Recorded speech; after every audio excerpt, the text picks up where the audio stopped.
ओम शांति। 12 सितंबर 2021 के अव्यक्त महावाक्य। पहले एक नज़र मुरली के मुख्य पॉइंट्स पर। आज बाप दादा ने कहा, इस संगम युग के ब्राह्मण जीवन का बहुत अधिक महत्व है, क्योंकि हर एक बच्चा बाप दादा समान विधाता भी बना है और वरदाता भी। तुम्हारे इस समय के हर कर्म की विधि भविष्य स्वर्ग में तो चलती ही है, लेकिन यही कर्म द्वापर के बाद भक्ति मार्ग की भी विधि बन जाते हैं। बाबा ने कहा, आपके मूल सिद्धांत ही सिद्धि प्राप्त होने के साधन हैं। जैसे पहला मूल सिद्धांत बाप एक है, तो इस सिद्धांत द्वारा आधा कल्प आपको सिद्धि प्राप्त होती है। और भक्ति में भी गॉड इज़ वन, यही सिद्धांत सिद्धि प्राप्त करने का आधार बनता है। दूसरा जीवन का मूल सिद्धांत पवित्रता है। इस पवित्रता के आधार से ही आप आत्माओं को भविष्य में सदा लाइट का ताज प्राप्त होता है। और भक्ति में भी यथार्थ और दिल से भक्ति करने वाले यही समझते हैं कि सिवाय पवित्रता के सिद्धि प्राप्त नहीं हो सकती है। जिनको स्वयं सर्व सिद्धियां प्राप्त हैं, वही औरों को भी सिद्धि प्राप्त कराने के निमित्त बन सकते हैं। जब इस स्वमान की सीट पर सेट रहोगे तो बार बार अपसेट नहीं होंगे, क्योंकि यह है पोजीशन।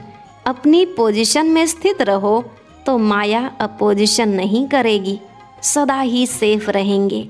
लास्ट में बाबा ने कहा, जब भी याद में बैठते हो तो अपने कोई न कोई श्रेष्ठ स्वमान की सीट पर बैठो। कभी मास्टर बीज रूप की स्थिति के आसन पर सेट हो जाओ, तो कभी अव्यक्त फरिश्ते की सीट पर, और कभी विश्व कल्याणकारी स्थिति की सीट पर सेट हो जाओ। स्वमान तो सब जानते हैं, लेकिन सिर्फ जानो नहीं, मानो भी। क्योंकि जानने से सिर्फ खुशी रहती है, लेकिन मानने से शक्ति आती है, नशा रहता है। अब सुनते हैं महावाक्यों को विस्तार से।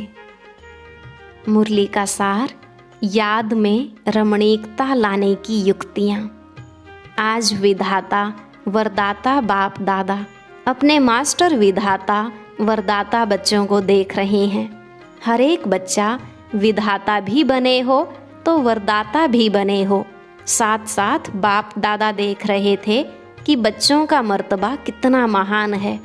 इस संगम युग के ब्राह्मण जीवन का कितना महत्व है। विधाता वरदाता के साथ विधि विधाता भी आप ब्राह्मण हो। आपकी हर विधि सतयुग में कैसे परिवर्तित होती है, वह पहले सुनाया है। इस समय के हर कर्म की विधि भविष्य में चलती ही है, लेकिन द्वापर के बाद भी भक्ति मार्ग में इस समय के श्रेष्ठ कर्मों की विधि भक्ति मार्ग की विधि बन जाती है। तो पूज्य रूप में भी इस समय की विधि जीवन के श्रेष्ठ विधान के रूप में चलती है। और पुजारी मार्ग अर्थात भक्ति मार्ग में भी आपकी हर विधि नीति व रीति में चलती आती है। तो विधाता वरदाता और विधि विधाता भी हो। आपके मूल सिद्धांत सिद्धि प्राप्त होने के साधन बन जाते हैं। जैसे मूल सिद्धांत बाप एक है, धर्मात्माएं महान आत्माएं अनेक हैं, लेकिन परमात्मा एक है। इसी मूल सिद्धांत द्वारा आधा कल्प आप श्रेष्ठ आत्माओं को एक बाप के द्वारा प्राप्त हुआ वर्षा सिद्धि के रूप में प्राप्त होता है। प्रालब्ध मिलना अर्थात सिद्धि स्वरूप बनना, क्योंकि एक बाप है, बाकी महान आत्माएं व धर्म आत्माएं हैं, बाप नहीं हैं, भाई भाई हैं। वर्षा बाप से मिलता है, भाई से नहीं मिलता। तो इस मूल सिद्धांत द्वारा आधा कल्प आपको सिद्धि प्राप्त होती है। और भक्ति में भी गॉड इज़ वन, यही सिद्धांत सिद्धि प्राप्त करने का आधार बनता है। भक्ति का आदि आधार भी एक बाप के शिवलिंग रूप से आरंभ होता है, जिसको कहा जाता है अव्यभिचारी भक्ति। तो भक्ति मार्ग में भी इसी एक सिद्धांत द्वारा ही सिद्धि प्राप्त होती है कि बाप एक है।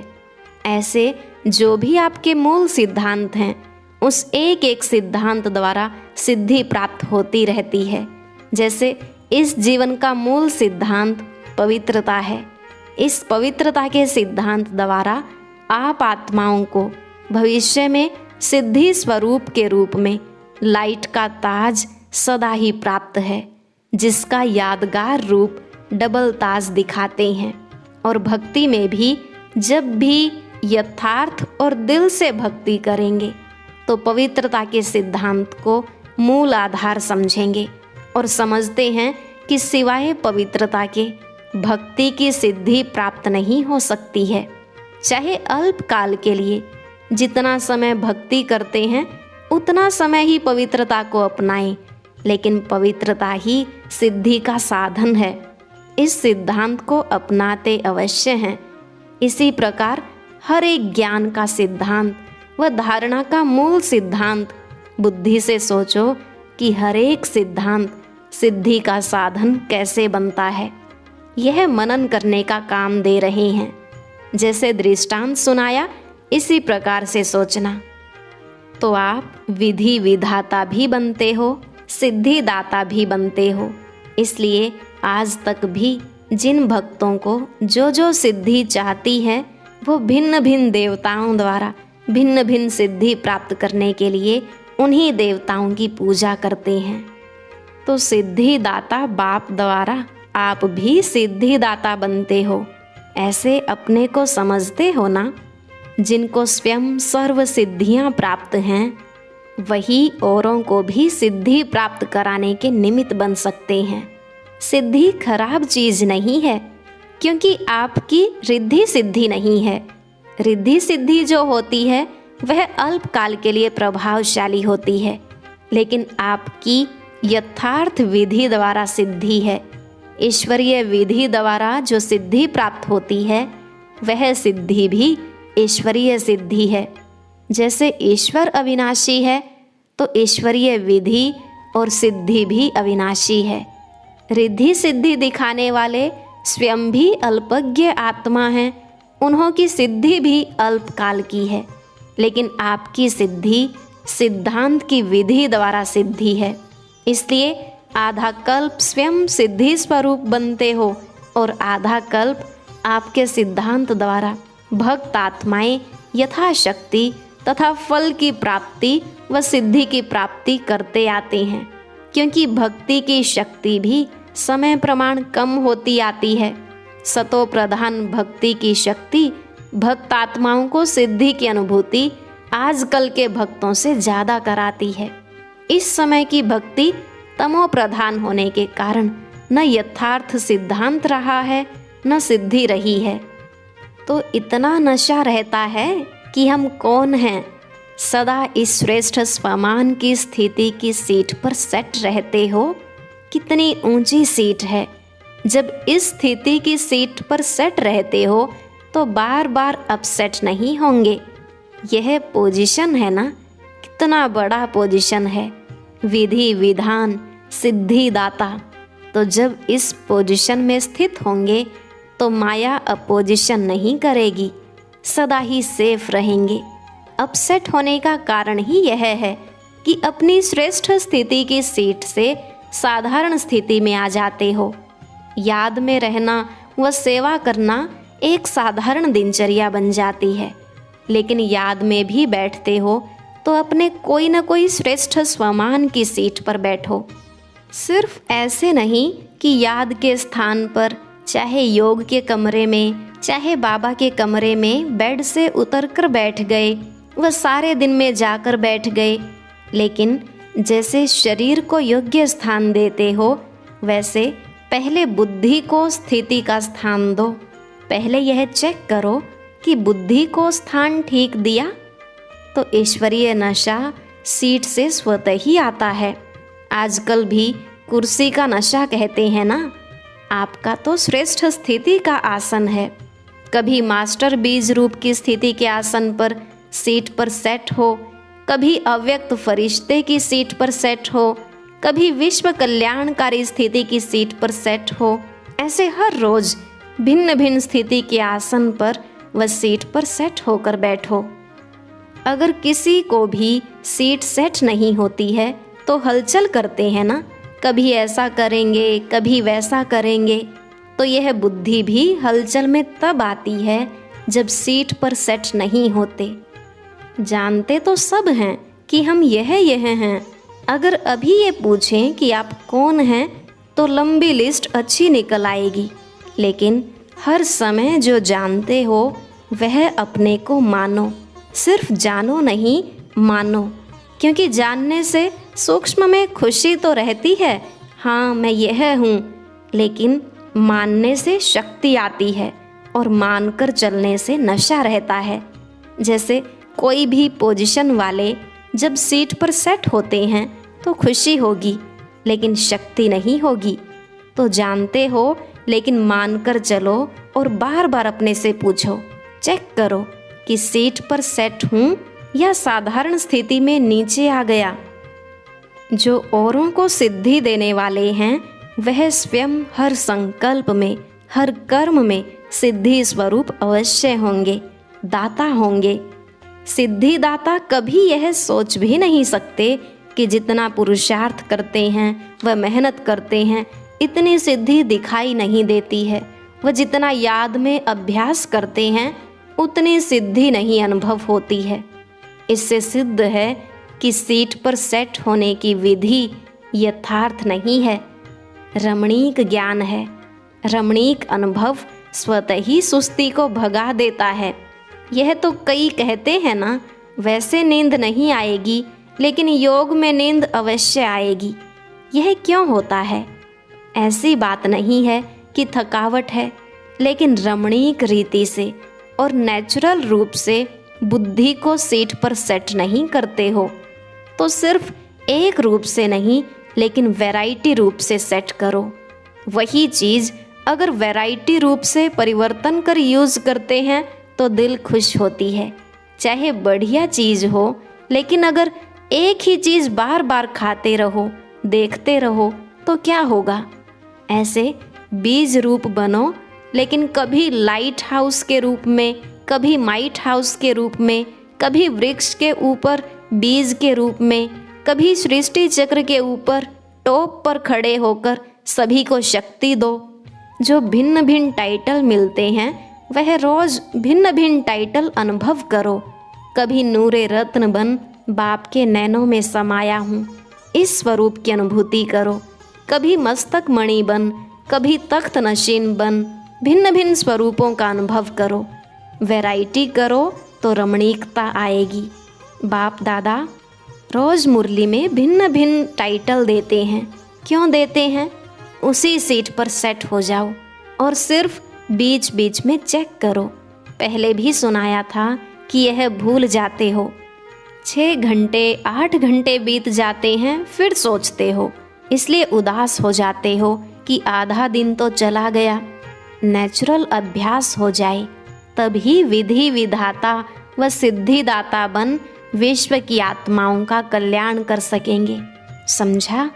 अच्छा, आज मधुबन वालों का दिन है।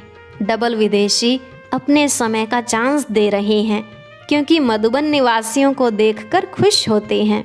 मधुबन वाले कहते हैं महिमा नहीं करो, महिमा बहुत सुनी है। महिमा सुनते ही महान बन रहे हैं क्योंकि यह महिमा ही ढाल बन जाती है। जैसे युद्ध में सेफ्टी का साधन ढाल होती है ना, तो यह महिमा भी स्मृति दिलाती है कि हम कितने महान हैं। मधुबन सिर्फ मधुबन नहीं है, लेकिन मधुबन है विश्व की स्टेज। मधुबन में रहना अर्थात विश्व की स्टेज पर रहना। तो जो स्टेज पर रहता है वह कितना अटेंशन से रहता है। साधारण रीति से कोई किसी भी स्थान पर रहता है तो इतना अटेंशन नहीं रहता है, लेकिन जब स्टेज पर आएगा तो हर समय हर कर्म पर इतना ही अटेंशन होगा। तो मधुबन विश्व की स्टेज है, चारों ओर की नज़र मधुबन के ऊपर ही है। वैसे भी सबका अटेंशन स्टेज की तरफ जाता है ना, तो मधुबन निवासी सदा विश्व की स्टेज पर स्थित हैं। साथ साथ मधुबन एक विचित्र गुंबज है, और गुंबज जो होते हैं उसका आवाज़ अपने तक आता है, लेकिन मधुबन ऐसा विचित्र गुंबज है जो मधुबन का जरा सा आवाज़ विश्व तक चला जाता है। जैसे आजकल के पुराने ज़माने के कई ऐसे स्थान निशानी मात्र हैं जो एक दीवार को अगर ऐसे हाथ लगाएंगे वह आवाज़ करेंगे तो 10 दीवारों में वह आवाज़ आएगा और ऐसे ही सुनाई देगा जैसे इस दीवार को कोई हिला रहा है या आवाज़ कर रहा है। तो मधुबन ऐसा विचित्र गुंबज है जो मधुबन का आवाज़ सिर्फ मधुबन तक नहीं रहता लेकिन चारों ओर फैल जाता है। ऐसे फैलता है जो मधुबन में रहने वालों को पता भी नहीं होगा, लेकिन विचित्रता है ना, इसलिए बाहर पहुंच जाता है। इसलिए ऐसे नहीं समझो कि यहाँ देखा व यहाँ बोला, लेकिन विश्व तक आवाज़ हवा की रफ्तार से पहुंच जाता है, क्योंकि सबकी नज़रों में, बुद्धि में सदा मधुबन और मधुबन का बाप दादा ही रहता है। तो जब मधुबन का बाप नज़रों में रहता है तो मधुबन भी आएगा ना। मधुबन का बाबा है तो मधुबन तो आएगा ना। और मधुबन में सिर्फ बाबा तो नहीं है, बच्चे भी हैं, तो मधुबन वासी स्वतः ही सबकी नज़रों में आ जाते हैं। कोई भी ब्राह्मण से पूछो, चाहे कितना भी दूर रहता हो, लेकिन क्या याद रहता है?